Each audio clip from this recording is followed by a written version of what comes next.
अध्यक्ष महोदय, मैं आज इस सदन में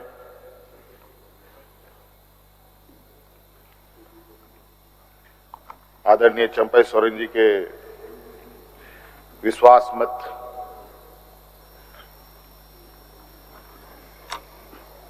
के इस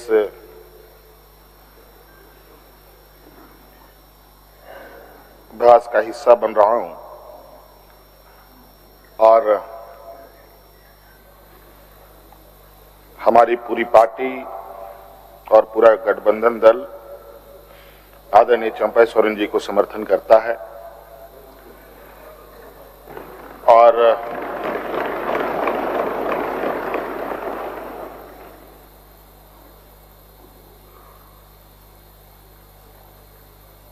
मैं कहना चाहूंगा 31 जनवरी की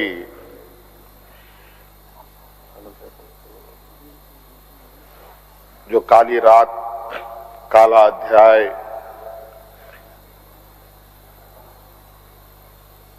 देश के लोकतंत्र में नए तरीके से जुड़ा है।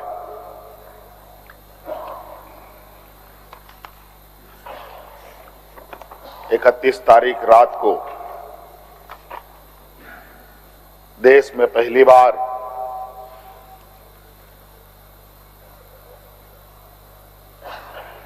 किसी मुख्यमंत्री का गिरफ्तारी हुई हो, मेरे संज्ञान में नहीं है। ये मुझे लगता है ये पहला घटना है और मुझे लगता है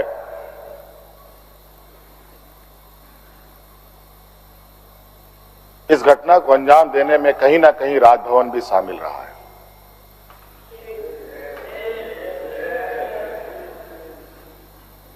और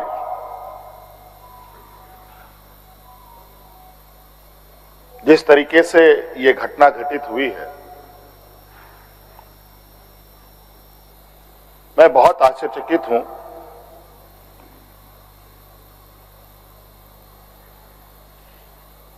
इसलिए कि मैं एक आदिवासी वर्ग से आता हूं। नियम, कायदे, कानून की जानकारी का थोड़ा अभाव रहता है। बौद्धिक क्षमताएं अभी हमारे विपक्ष के बराबर हम लोगों की नहीं है, लेकिन सही गलत की समझ तो हर इंसान भी रखता है, हर जानवर भी रखता है।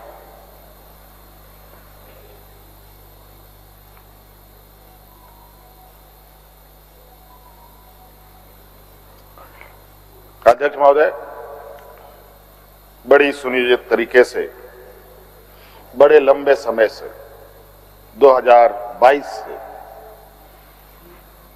31 तारीख को दिए गए अंजाम की पटकथा लिखी जा रही थी।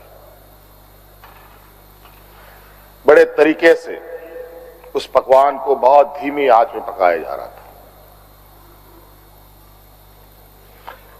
लेकिन ये इनकी जो पकवान है ये पकने को तैयार नहीं थे। लेकिन इन प्रकार इन्होंने इस आधे अधूरे पकवान को अपने लिए परोसा और बड़ी सुनियोजित तरीके से मुझे अपनी गिरफ्त में लिया है।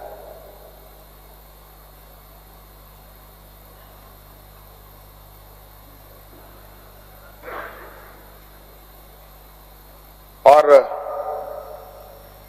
आज कहीं ना कहीं ऐसा लगता है अध्यक्ष महोदय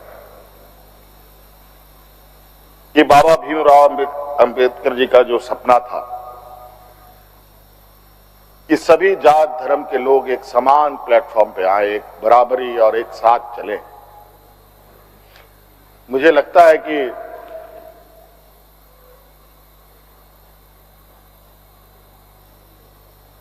जिस तरीके से बाबा भीमराव अंबेडकर जी को भी अपना समाज छोड़कर बौद्ध धर्म अपनाना पड़ा, ऐसे ही आदिवासी दलितों के साथ भी आने वाला भविष्य में करने की तैयारी हो रही है।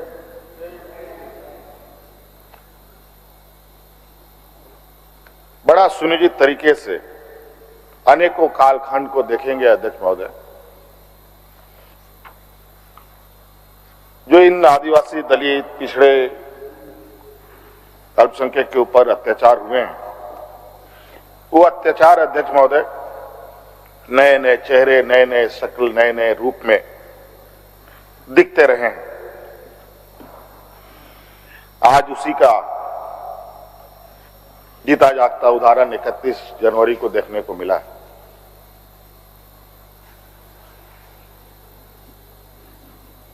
और आज कहीं ना कहीं इन वर्गों के प्रति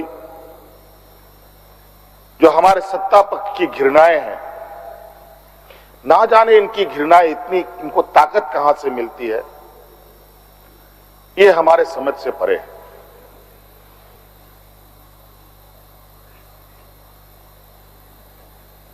इतनी घृणा, इतना द्वेष का के प्रति इनका आदिवासी दलितों के प्रति कि आप इससे अंदाजा होगा कि इन्हीं के पाले हुए तंत्र ये कहते शर्माते नहीं कि जंगल में थे तो जंगल में ही इनको रहना चाहिए। हम जंगल से बाहर आ गए, इनके बराबर बढ़ गए तो इनकी कपड़े मैले होने लगते हैं। ये हमें अछूत दिखते हैं।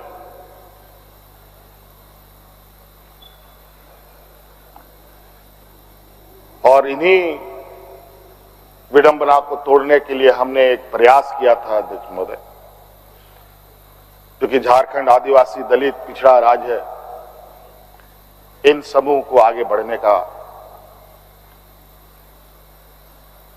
इनका मार्ग प्रशस्त करने में हमने कोई कमी नहीं छोड़ी। इनका बस चले तो हम अभी भी जंगल में जाकर के वही 50-100 साल पुरानी जिंदगी में जिए।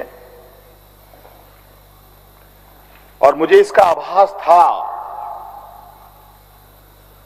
अध्यक्ष महोदय, जो इनके अंदर छुपी कुंठा है वो आए दिन ये बयां करती थी, इनके आचरणों से, इनके बयानों से।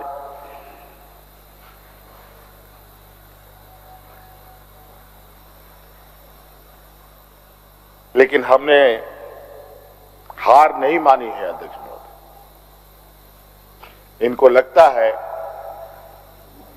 कि मुझे जेल के सलाखों के अंदर डालकर ये अपने मंसूबे में सफल हो जाएंगे। ये झारखंड है अध्यक्ष महोदय, ये देश का एक ऐसा राज्य है जहां हर कोने में आदिवासी, दलित, पिछड़े वर्गों से अनगिनत सिपाहियों ने अपनी कुर्बानी देकर यहां के आदिवासी दलितों की जान बचाई। देश आजादी के सपने भी ये लोग नहीं देखते थे अध्यक्ष महोदय, तब से झारखंड के आदिवासी अपनी हक अधिकार की लड़ाई लड़ रहे। ये तो बहुत बाद में आए, लेकिन बौद्धिक संपन्नता, आर्थिक संपन्नता, आज तक इन लोगों ने देश का गांधी टोपी नहीं पहना अध्यक्ष महोदय।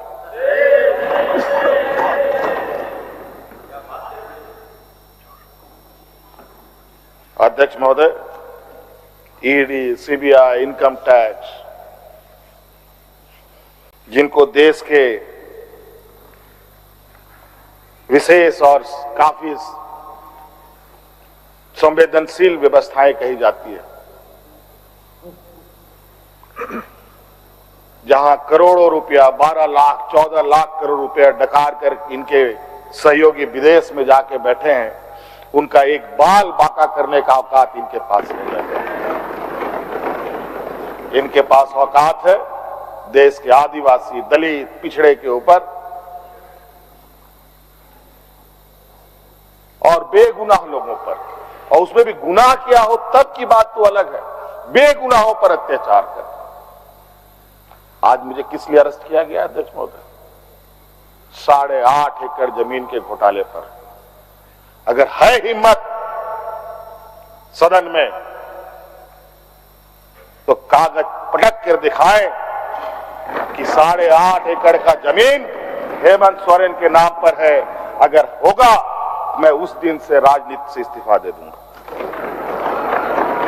अध्यक्ष महोदय, जब राजनीतिक रूप से ये नहीं सकते हैं तो ऐसे ही बैकडोर से हमला करते हैं, पीठ पर हमला करते हैं। अध्यक्ष महोदय, मैं आंसू नहीं बहाऊंगा, आंसू वक्त के लिए रखूंगा। आप लोगों के लिए आंसू का कोई मतलब नहीं। आदिवासी दलितों का, पिछड़ों का, आदिवासी के आंसुओं का कोई मोल नहीं। वक्त आने पर हम इनके एक एक सवालों का जवाब और एक एक इनके षड्यंत्र का जवाब वक्त आने पर बड़ी माकूल तरीके से दिया जाएगा। एक्चुअली दुर्भाग्य है अध्यक्ष महोदय इस राज्य का, तथाकथित हमारे राज्य के ही कुछ लोग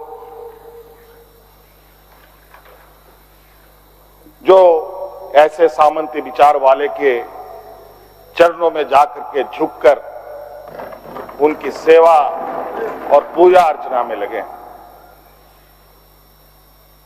नहीं तो इस राज्य की इतनी दुर्दशा नहीं होती अध्यक्ष।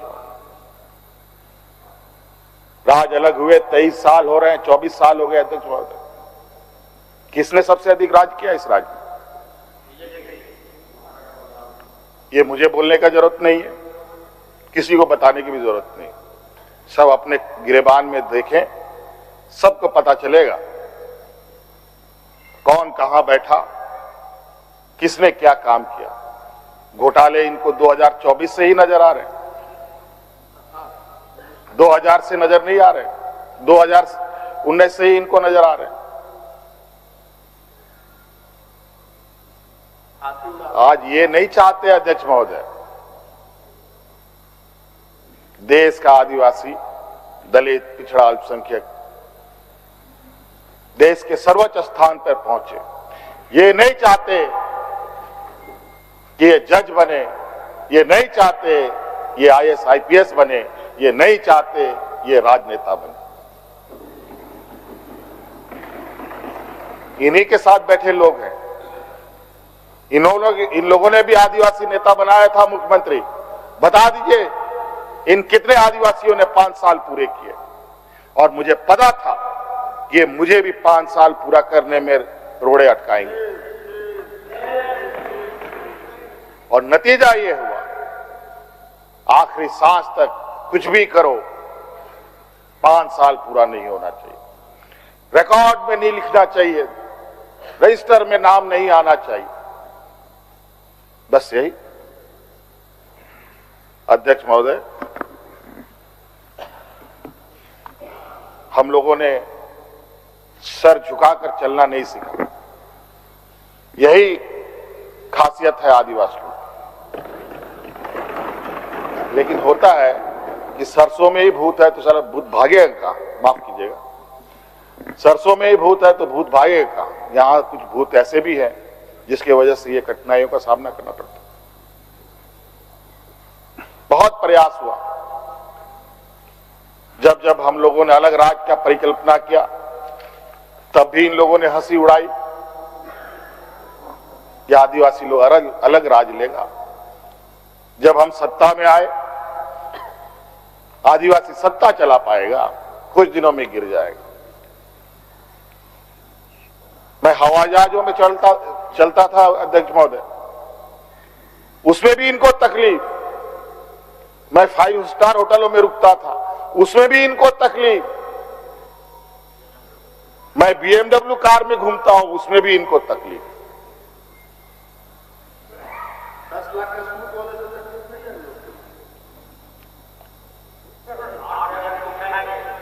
क्या कहावत है कि हम करें तो गुनाह, ये करे तो क्या? यही कहावत है। खैर छोड़िए अध्यक्ष महोदय, बड़ा विचित्र स्थिति है।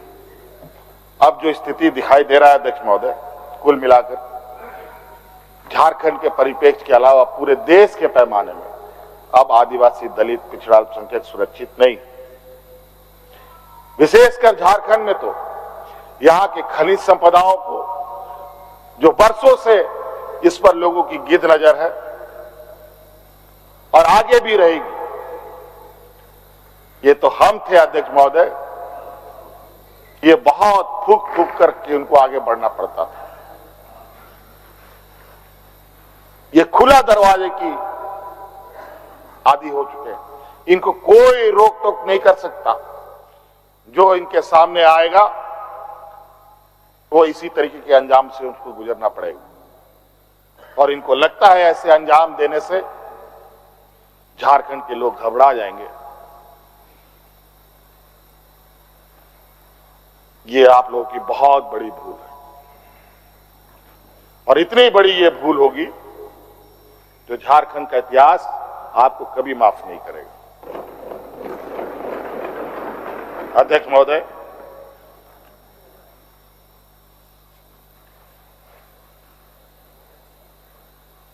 आज जो षड्यंत्र का पैमाना है वो इस कदर बड़े उसके जो दायरे बने हैं, कानून के अंदर रह कर गैर कानूनी काम करना कैसा हो, ये कर किसी से सीखना हो तो इन लोगों से सीखिए और इनके संस्थाओं से सीखिए। मैं तो कहता हूं, मैं फिर से कहता हूं कि आप लोग दस्तावेज लाइए सदन में, या आपने ईडी और सीबीआई को सपोर्ट कीजिए और कोर्ट में पेश करें। एक भी दस्तावेज अगर आप लोग निकाल के दिखा दे कि हमने 8.5 एकड़ जमीन हड़पी है, तो मैं उसी दिन राजनीति से संन्यास किया, झारखंड छोड़ के चला जाऊं। अब इनको नहीं मिला तो हमारे बीवी, बच्चों, परिवारजनों के खाता बही ढूंढने में लगे। ये पैसा कहां से आया, वो पैसा कहां से आया, ये आया, वो आया। अध्यक्ष महोदय, असमानताएं देखिए इसी सदन के अंदर। जो सरकार के द्वारा उपलब्ध कराए जा रहे ऋण, जो यहाँ के आदिवासी विधायकों को कितने वर्षों के लिए मिलता है और गैर आदिवासियों को कितने सालों के लिए मिलता है।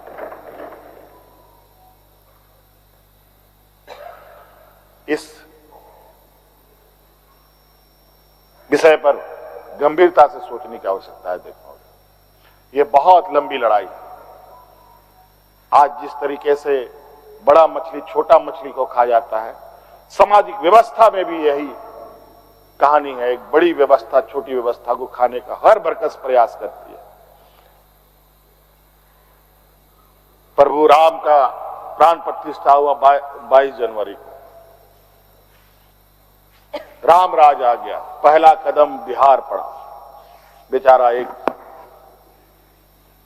पिछड़ा वर्ग का व्यक्ति की क्या हद होगी आप जानते हैं। दूसरा कदम झारखंड पर पड़ा, एक आदिवासी मुख्यमंत्री को निगलने का प्रयास। क्योंकि इस आदिवासी मुख्यमंत्री के शरीर में हड्डियां कुछ अधिक है, इसलिए उस हड्डी को निकालने के लिए ईडी उसका डिसेक्शन करने में लगी हुई, ताकि हम कैसे इसको निगल जाए। लेकिन इतना आसान नहीं। गलती से गले में फंस गया तो पूरा का पूरा आंतड़ी फाड़ के बाहर। इस वजह से संभल के खाने का कोशिश कीजिएगा। इस वजह से अध्यक्ष महोदय, मुझे कोई गम नहीं कि मुझे आज ईडी ने पकड़ा।